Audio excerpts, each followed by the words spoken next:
Olá, meus caros, tudo bem? Sejam bem-vindos ao canal Humanitas, o canal de pesquisa na área de humanidade.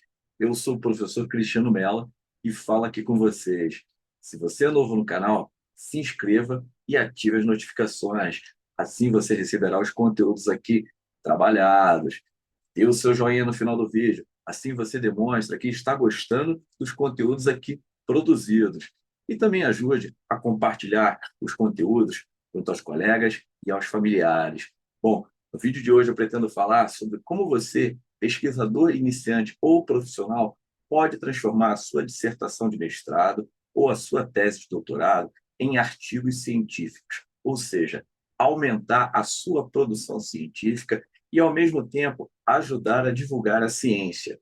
Bom, para quem já escreveu uma dissertação de mestrado ou mesmo uma tese de doutorado, sabe que precisou dividir ela por capítulos, subtítulos e, ao mesmo tempo, sistematizar o seu raciocínio, ou seja, intitular os capítulos, intitular os subtítulos e criar novos tópicos de pesquisa dentro da sua própria investigação. O que eu quero dizer com isso? Quando você escreve uma dissertação ou uma tese, é muito comum que você fracione ela por meio de tópicos, ou seja, você aborda o seu tema, mas ao mesmo tempo você dá fôlego ao tópico que você aí mantém uma espécie de concatenação e organização das ideias desenvolvidas ao longo do seu texto. Bom, eu trago aqui algumas experiências pessoais para que vocês possam aí servir como uma espécie de luz no fim do túnel. Bom, eu tenho um amigo que é da área de economia, hoje ele é doutor em economia, ele fez o mestrado em desenvolvimento econômico, professor José Guilherme Vieira, inclusive, ele já foi aqui um dos entrevistados no canal Humanitas. Nós falamos um pouquinho sobre como o pesquisador pode obter sucesso na carreira científica. O doutorado dele, ele desenvolveu na USP, na Universidade de São Paulo. Eu pude acompanhar um pouco da sua produção científica. A sua tese é sobre a filosofia da ciência, principalmente discutindo a retórica dentro de alguns filósofos e economistas europeus e brasileiros. O que ele fez? Ele desenvolve a tese por meio de artigos científicos. Ele criou aí 3 artigos dentro da sua própria investigação científica. E por meio desses 3 artigos, ele fez uma espécie de interface, ou seja, ele conseguiu comunicar a sua tese, desenvolvendo esses artigos e, ao mesmo tempo, dando fôlego maior ao seu texto científico. Bom, o que eu quero dizer com isso? O professor José Guilherme, de fato, escreveu uma tese, mas por meio de artigos investigativos, ou seja, artigos científicos, e colocou eles em xeque, ou seja, colocou eles no formato de uma comunicação breve. A sua tese, eu creio, a tese dele, ele escreveu em torno de 180 a 200 folhas. Então, quer dizer, ele não alongou demais esses mesmos artigos dentro da própria tese. Bom, para quem é da área das ciências humanas, ele, o professor José Guilherme, é das ciências sociais. É muito comum que nós, quando escrevemos uma dissertação ou mesmo uma tese, nós precisamos elaborar um pseudo-sumário. Inclusive, o pseudo-sumário é falado um pouco no curso de práticas exemplificadas, um curso aí que eu trabalho um pouco essa questão da criação do projeto, de pesquisa, da dissertação, ou para quem aí deseja passar também, logicamente, no mestrado. Eu vou deixar também aqui na descrição do vídeo o curso. Bom, o que eu falo lá num dos módulos do curso? A criação do pseudo-sumário é essencial. Humberto Eco, no livro dele Como se faz uma tese, ele fala um pouco dessa criação, dessa estruturação que você precisa aí fundamentar quando você vai escrever a sua pesquisa científica. De fato, o que é o pseudo-sumário? É uma forma o quê? Aí, pseudo-estrutural da sua tese ou da sua dissertação. Lá você coloca por meio de tópicos o que você pretende desenvolver.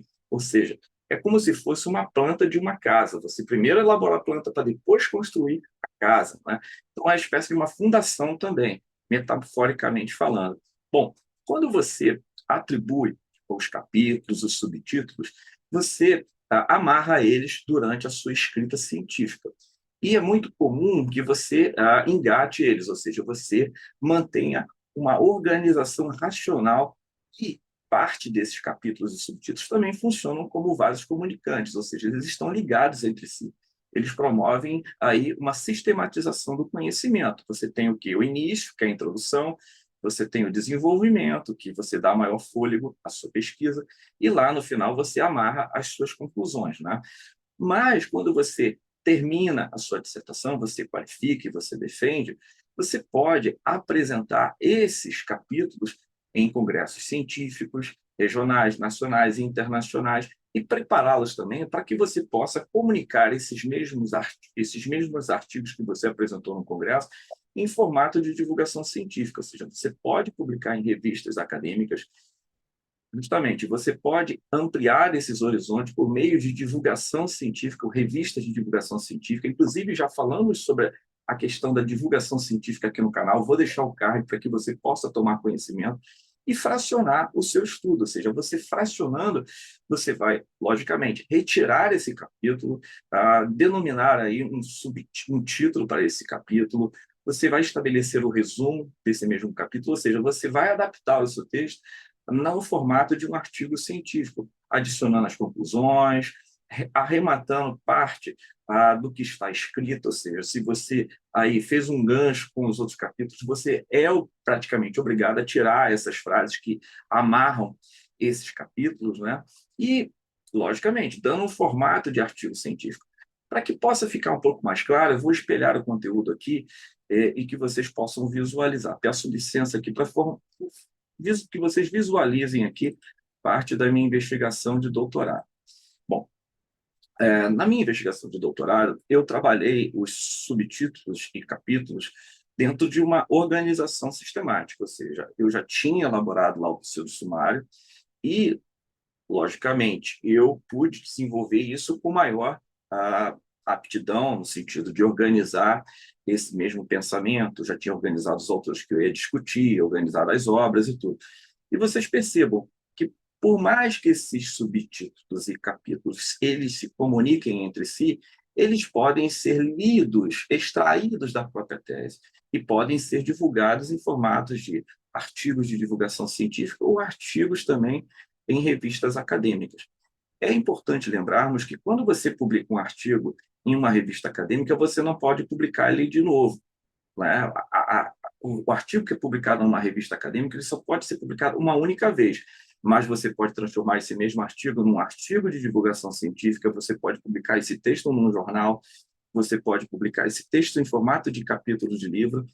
O que vocês precisam entender é que um artigo não pode ser publicado numa outra revista, o mesmo trabalho, certo?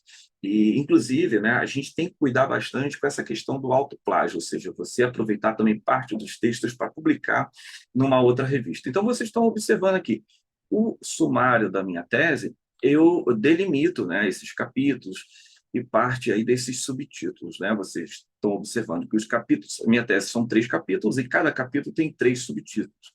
Justamente cada subtítulo de cada capítulo eu transformei em artigos científicos, adicionei o resumo, adaptei a linguagem, dei uma delimitação ao tema, estabeleci as conclusões finais, fiz o recorte das referências e apresentei em congressos posteriormente, depois publiquei em formato de artigos. Vou sair aqui um pouquinho da tela para vocês entenderem. Então, é interessante que você faça uma adaptação do próprio texto, né? Você precisa ter essa artimanha, digamos, esses ajustes que você precisa realizar, né? Estabelecer o resumo, estabelecer a introdução, adaptar a própria linguagem do texto, adicionar as conclusões finais, porque lá no texto da sua tese você não adicionou essas conclusões finais em cada capítulo, né, em cada subtítulo. Então, é necessário que você faça essa releitura, aprofunde alguma outra citação que você fez, desdobre parte desse conhecimento que talvez na sua tese ou na sua dissertação não foi aprofundado. Isso é interessante que você faça. Você faça uma releitura e atualize esse pensamento. E outra coisa importante é que, quando você for publicar esse trabalho, lá na nota de rodapé, você diga também que é um recorte da sua tese ou da sua dissertação de mestrado. porque você demonstra uma fidelidade e, ao mesmo tempo, uma honestidade intelectual acerca do trabalho que você publicou. De fato, foi isso que eu sempre fiz, né? Eu sempre busquei o quê? Referenciar que era parte, fruto da minha pesquisa da dissertação ou da minha tese de doutorado. E aí eu fui publicando, né, esses trabalhos, lógico. A minha tese foi aí uma tese de fôlegos, foram 420 páginas, então foi fruto aí de uma investigação longa de 4 anos e, de fato, no momento que eu quis dividir ela em artigos científicos, eu fui obrigado a retirar e fazer esse recorte e, ao mesmo tempo, também delimitar em torno de 20, 25 folhas e publicar nas revistas acadêmicas, né?